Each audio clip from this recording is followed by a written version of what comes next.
Hello everyone, my name is Sanitya Joshi and I'm currently a first year in MIT's Gwalior. My branch is Artificial Intelligence and Data Science, and this is my micro project which I have built alongside my teammate Devansh Mishra. तो हमने basically एक lost and found website बनाई है जिसका नाम हमने दिया है MIT's lost and found website. So ये उसके लिए एक एक्सप्लेनेशन है कि हमने वो कैसे बनाई, what all did we use to make this and what the actual problem was. And we will also discuss what are the future things we will add in this website. So let's just start. तो पहले tech stack के ऊपर आने से पहले मैं आपको बताना चाहता हूँ कि जो हमने प्रॉब्लम क्या देखी थी. तो बेसिकली कोई भी चीज़ अगर लॉस्ट होती थी कैंपस के अंदर, तो लाइक कुछ ट्रेडिशनल वेज ही थे उन्हें रिकवर करने का. या तो कोई व्हाट्सएप ग्रुप में आप उसी फोटो डाल के भेज दो, लेकिन वो 5-10 मैसेजेस के बाद आपका मैसेज लाइक ओवरशैडो हो जाता है एंड बहुत केओस होता है उसके ऊपर. तो कोई डेजिग्नेटेड प्लेस नहीं थी, या फिर आप किसी अपने दोस्तों वगैरह से पूछोगे कि वो आइटम कहाँ है, तो उसकी भी प्रॉब्लम है कि वो भी इतना इफेक्टिव मेथड नहीं है. तो लाइक हमें कोई ऐसा प्रॉपर मेथड नहीं दिखा कि जो सिर्फ इस पर्टिकुलर प्रॉब्लम को सॉल्व करे. तो for that reason we made this website कि एक सेंट्रलाइज जगह हो जहाँ पे आप अपने आइटम्स को रिकवर और रिपोर्ट कर सको.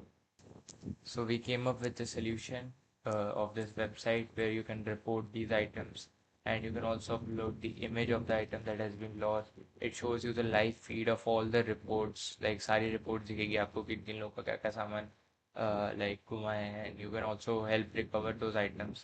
And वो लाइव आपको स्टैट्स भी दिखेंगी कि आपने कितने आइटम्स रिकवर करे, कितने आइटम्स आपने रिपोर्ट करे, एंड कितने आइटम्स आपने सक्सेसफुली रिजॉल्व भी करे. And it has a very clean UI anyways.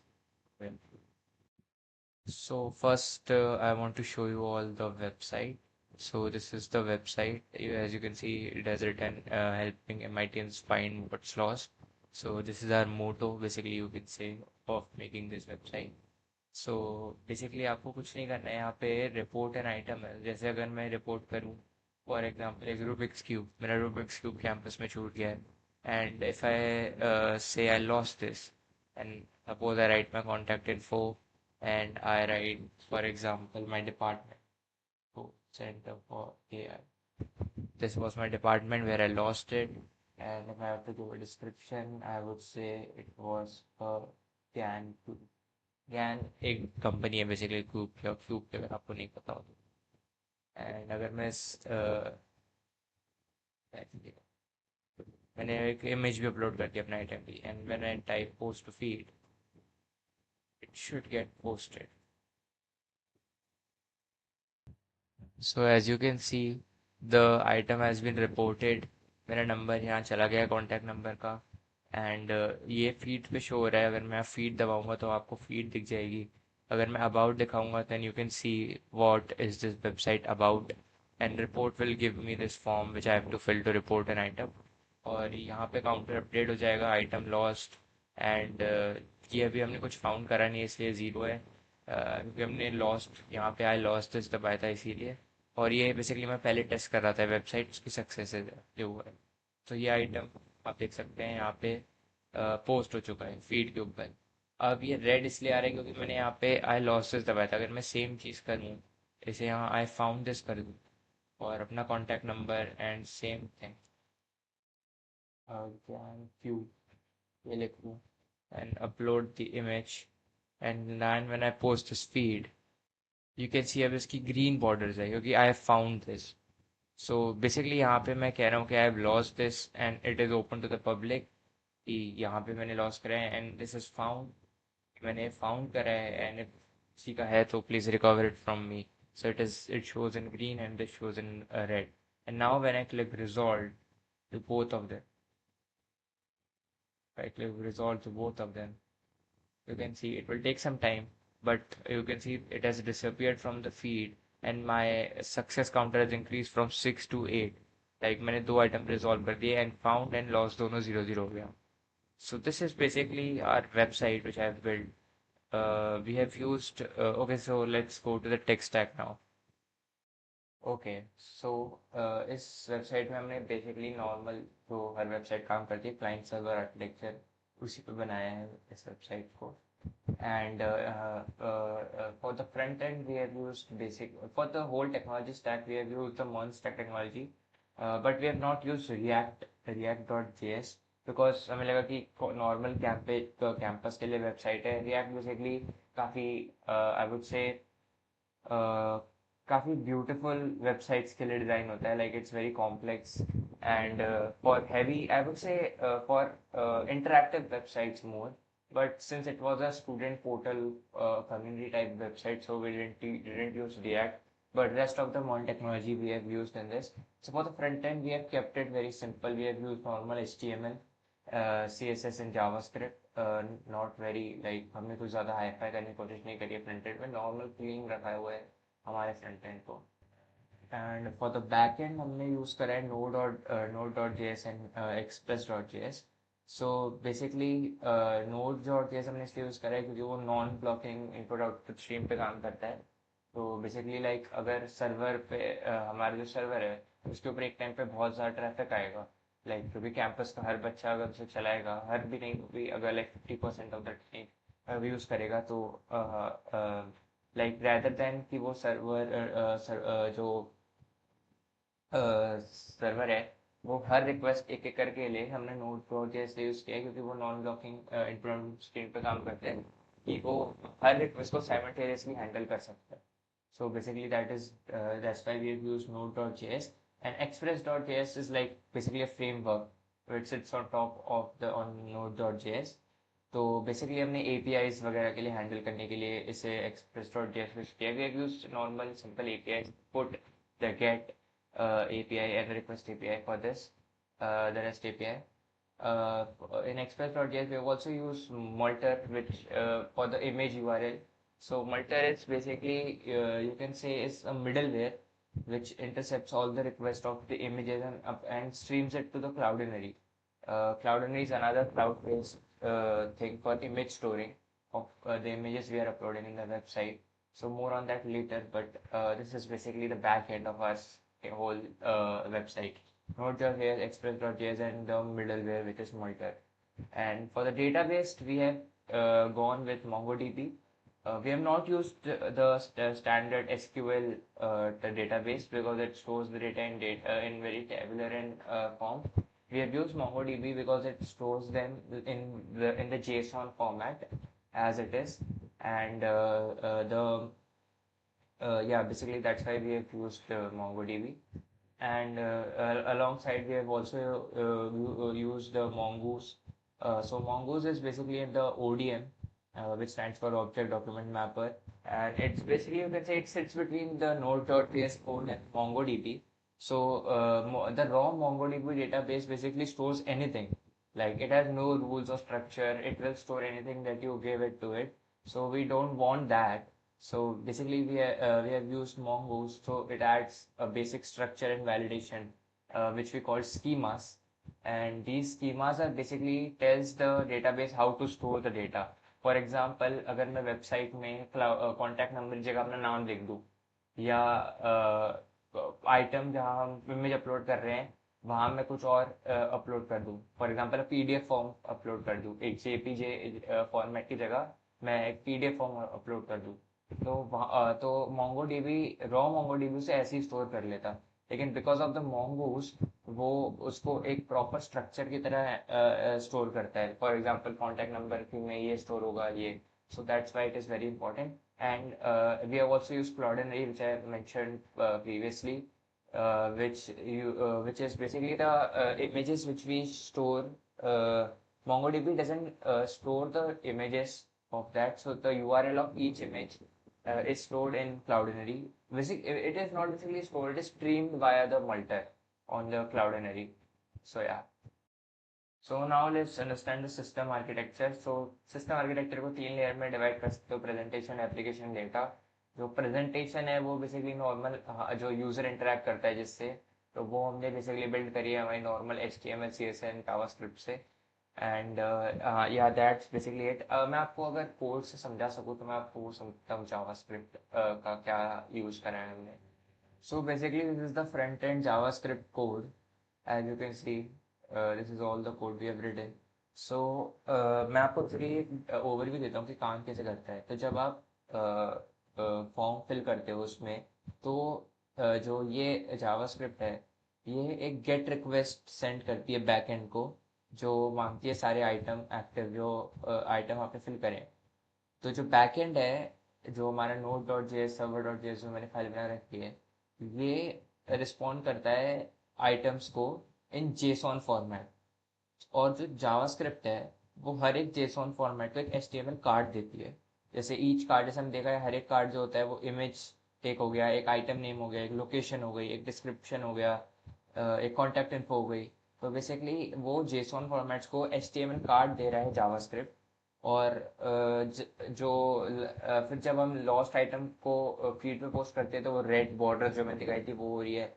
और जब हम ग्रीन करते हैं, तो वो जब हम फाउंड करते हैं, तो वो ग्रीन बॉर्डर शो हो रही है। वो भी बेसिकली जावास्क्रिप्ट की वजह से हो रहा है, जो फ्रंट एंड जावास्क्रिप्ट है। और जो हमारा काउंटर है, M I T S success वाला, जो गो अप हो रहा है, वो भी इसी की वजह से काम कर रहा है। So basically this is the main use of the JavaScript in the front end which we have used. मैं आपको बेसिकली एक वर्कफ्लो देता हूँ एपीआईज का जो काम हो रही है। तो जो पहली रूट है वो पोस्ट एपीआई है। सो बेसिकली जो मल्टर है हमारा मिडलवेयर, वो सबसे पहले रिक्वेस्ट एक्सेप्ट करता है। और वो स्पेसिफिकली जो इमेज फाइल है, जो जेपीजे फॉर्मेट की फाइल्स है, उन्हें हैंडल करने के लिए यूज़ होता है। सो बेसिकली जब हम उसका यूज़ करते हैं मल्टर का, मल्टर क्या करता है, वो स्ट्रीम करता है वो सिर्फ इमेज फाइल्स क्लाउडिनरी को। और जो रूट है वो हैंडल करती है सारी फील्ड और जितने भी बाकी चीज़ें माइनस द इमेज। और जो रूट है, रूट जो है वो सारे item name, item type, location, contact info, description सबको हैंडल करती है along with the image URL, जो क्लाउडनरी से वो रिसीव करती है। और ये जो है वो मोंगूस के अंदर एक नया आइटम ऑब्जेक्ट की तरह स्टोर करते हैं, और उसे मोंगूस मोंगोडीबी एटलस पे स्टोर कर देता है। Now then what is the get API? तो गेट एपीआई मोंगोडीबी के सारे आइटम्स को जो मैंने आपको बताया जावास्क्रिप्ट क्या करता है, जेसॉन फॉर्मेट से उन्हें एचटीएमएल टैग देता है। तो बेसिकली गेट एपीआई का यूज होता है।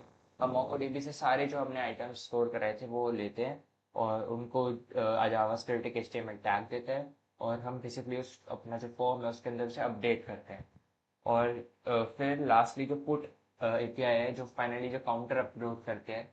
तो जब वो स्पेसिफिक आईडी और जो स्पेसिफिक आपका आइटम फाउंड होता है, तो वो चेंज हो जाता है, उसका स्टेटस एक्टिव हो जाता है, एक्टिव हो जाता है, काउंटर बढ़ जाता है, एंड सक्सेस वाला काउंटर बढ़ जाता है, लॉस्ट और फाउंड वाले रिस्पेक्टिवली जीरो हो जाते हैं। सो बेसिकली इन तीन एपीआई का काम ये होता है सर्वर के अंदर।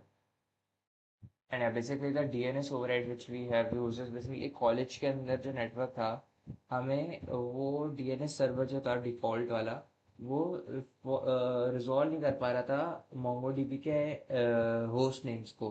लाइक जो बैकएंड था वो couldn't लाइक कनेक्ट नहीं कर पा रहा था डेटाबेस के अंदर। तो हमने गूगल की स्टैंडर्ड जो डीएनएस था, 8.8.8 वाला, वो वाला डीएनएस हमने इसमें यूज करा, और उसने सारे कनेक्शन इशू लाइक फिक्स कर लिए।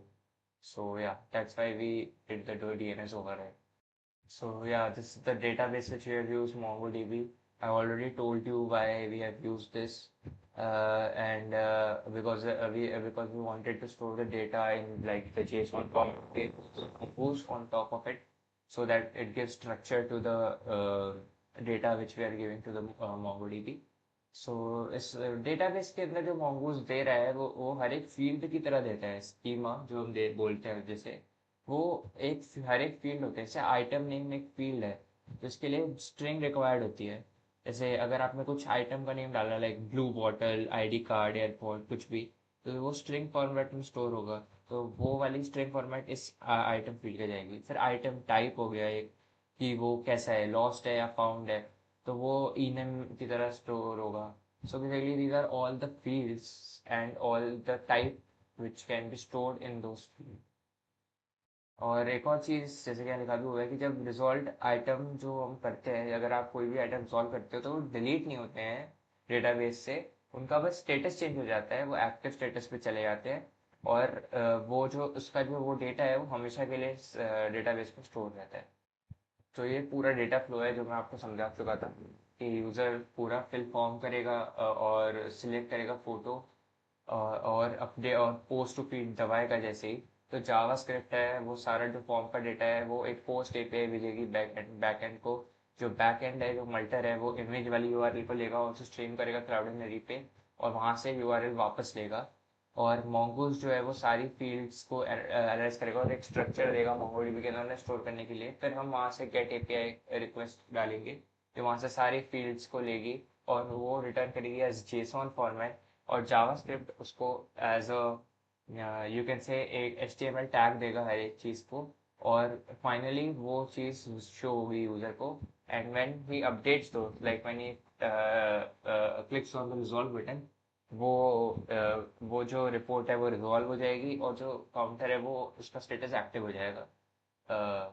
या बेसिकली दिस। तो वो जो है वो जाएगी नहीं आपके उससे जो आपका डेटाबेस से जो आप रिजॉल्व करोगे वो वाली फॉर्म जाएगी नहीं। लेकिन वो उसके ऊपर स्टोर हो जाएगी बस उसका एक्टिव उसका जो वो है स्टेटस वो लॉस से एक्टिव हो जाएगा। Now to further explain all the cloudinary and the basically to conclude this explanation, I would like to request Devansh, which is also my team member. He will explain the further details of the project to you. So, I am Devans. Till now, my friend Sanidhya explained you very well. Now, I am continuing from here. अभी तक हमने देखा था कि user form fill करता है, card यहाँ पे फीड में आ जाता है। पर एक सवाल है, ये सारा डेटा जा कहाँ पे रहा है? स्टोर कहाँ पे हुआ है? इमेजेस कहाँ है? मेरे पास डेटा कहाँ है ये सारा? और इसका अबाउट सेक्शन है, ये आप लोग देख सकते हैं रीड करके। इन सबसे पहले एक सवाल कि ये MongoDB क्या है? What is database? How many type of database? So first we look at them. So basically हमारे पास दो तरीके के डेटाबेस होते हैं। पहला SQL, दूसरा MongoDB। SQL database is just like a Excel sheet. It contain data only in form of rows and column. हर रो सेम स्ट्रक्चर को फॉलो करती है। अगर इंटीजर है तो इंटीजर होना चाहिए, स्ट्रिंग है तो स्ट्रिंग होना चाहिए। बट MongoDB एक डॉक्यूमेंट फॉर्म की तरह होता है। कर्ली ब्रेसेस के अंदर की होती है, वैल्यू होती है। और MongoDB फ्लेक्सिबल है SQL से ज़्यादा। कि कभी जो यूज़र इमेज अपलोड करेगा नहीं करेगा तो ये सारी चीज़ों को के साथ एक वेरी इजीली मैनेज कर सकता है। ये है MongoDB एटलस, एक क्लाउड सर्विस है। मतलब हमारा डेटाबेस किसी कंप्यूटर पर नहीं है, एक इंटरनेट पर है जो 24/7 अवेलेबल है, जिसको कहीं से भी एक्सेस कर सकते हैं। जैसे हमारा डेटाबेस MITS नाम से हमने यहाँ पे बनाया हुआ है और इसको हमने MongoDB कंपस से कनेक्ट किया हुआ है। अभी हम MongoDB कंपस पर देखते हैं कि डेटा कहाँ पर है। So here we store the data at MongoDB। आप देख सकते हैं item name, item type, location, user ने अपलोड की थी, डिस्क्रिप्शन, जेएनक्यू, कॉन्टैक्ट इन्फो, इमेज यूआरएल, सबका अलग अलग है। और स्टेटस इन सबका रिजॉल्व है क्योंकि ये सारे रिजॉल्व कर दिए थे मेरे फ्रेंड ने। और ये क्रिएटेड है लाइफ टाइम पे, किस टाइम पे अपलोड हुआ है। और एक MongoDB कंपास एक विजुअल टूल है, इसमें डेटाबेस को ग्राफिकली देख सकते हैं। हमारे डेटाबेस लॉस्ट एंड फाउंड के अंदर और डेटा के अंदर एक इलेक्शन आइटम है, ये देखिए ये सारे हैं। अब इमेजेस की बात करते हैं। इमेजेस की बात करें तो फोटो अपलोड होती है पर जा कहाँ रही है? अपने सर्वर पर जब हम उन्हें स्टोर करेंगे तो जब हम रिफ्रेश करेंगे सर्वर को तो सारी इमेजेस चली जाएंगी। और जब यूजर से बहुत जैसे एक 1000 इमेजेस है हमारे पास तो सर्वर बहुत लैग करेगा, एक्सेट्रा वगैरह वगैरह। मेरी हमारी सारी इमेजेस मीडिया जेपीजी फॉर्मेट में है। हमने एक मिडल वेयर यूज़ किया है जो अगर आप चिप PDF वगैरह और कुछ सी फॉर्मेट में अपलोड करेंगे तो वो एक्सेस डिनाइड कर देगा, वो अपलोड नहीं करेगा यहाँ पे।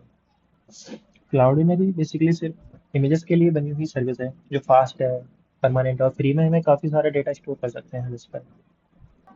चलिए अब एक लाइव डेमो देखते हैं कि ये सब हो क्या रहा है, कैसे हो रहा है। So here we create our report already मैंने फिल किए हुए थे तो है यहाँ पर मेरे पास।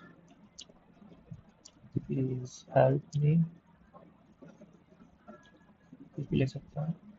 Now it is good.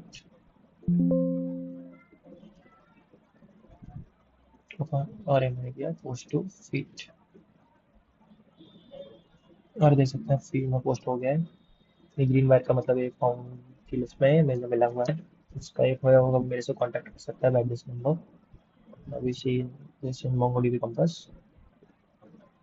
Now we refresh it. ये 1 से 8 हो गया था मेरा। मेरा item name, ID card, item type found है, location, description, contact info, URL, और मैंने अभी जिस टाइम पे अपलोड किया हुआ है क्रिएटेड है 10। क्लाउडिनरी पर भी अब इसकी हम इमेज देखते हैं। क्लाउडिनरी पर इमेज आने वाली होगी, जस्ट वेट। रिफ्रेश किया हमने और इमेज भी हमारी आ चुकी है जेपीजी फॉर्मेट में। और क्लाउडिनरी ये अपने देख लिया आपने। और बेस्ट पार्ट जो क्लाउडिनरी का है वो है कि ऑटोमेटिकली इमेज को ऑप्टिमाइज कर देता है। बड़े इमेज है तो कंप्रेस कर देगा। मोबाइल पर डिफरेंट साइज के हैं, डेस्कटॉप पर डिफरेंट साइज, सब कुछ ऑटोमेटिक है। यूजर फोटो, सिंपल फ्लो समझो, यूजर फोटो सेलेक्ट करता है। मल्टर जो हमारा बैकएंड मिडलवेयर है, इमेज स्ट्रीम करती है क्लाउडिनरी को। क्लाउडिनरी स्टोर करके यूआरएल रिटर्न करता है। ये यूआरएल मोंगोडीबी में सेव होता है, ब्राउजर कार्ड दिखाता है। तब इमेज क्लाउडिनरी से लोड होती है डायरेक्टली। जो इमेज है डायरेक्टली वहाँ पे हमारे सर्वर पर लोड हुई है। बैकएंड है मोंगोडीबी कभी इमेज एक्चुअली होल्ड नहीं करता, सिर्फ एड्रेस होल्ड करता है जो क्लाउडिनरी ने दिया हुआ है। सो अब देखते हैं ऑनेस्टली कि हमारे प्रोजेक्ट में भी क्या क्या मिसिंग है, जो हमारे पास टाइम कम से हम नहीं कर पाए थे बट हम करना चाहते हैं, और हम इनको करेंगे। जैसे लिमिटेशन 1, अभी कोई भी लॉगिन सिस्टम नहीं है, कोई आइडेंटिफिकेशन नहीं है। बट ये ज़रूरी है क्योंकि कॉलेज वेबसाइट है। मतलब किसी ने अपने दूसरे कॉलेज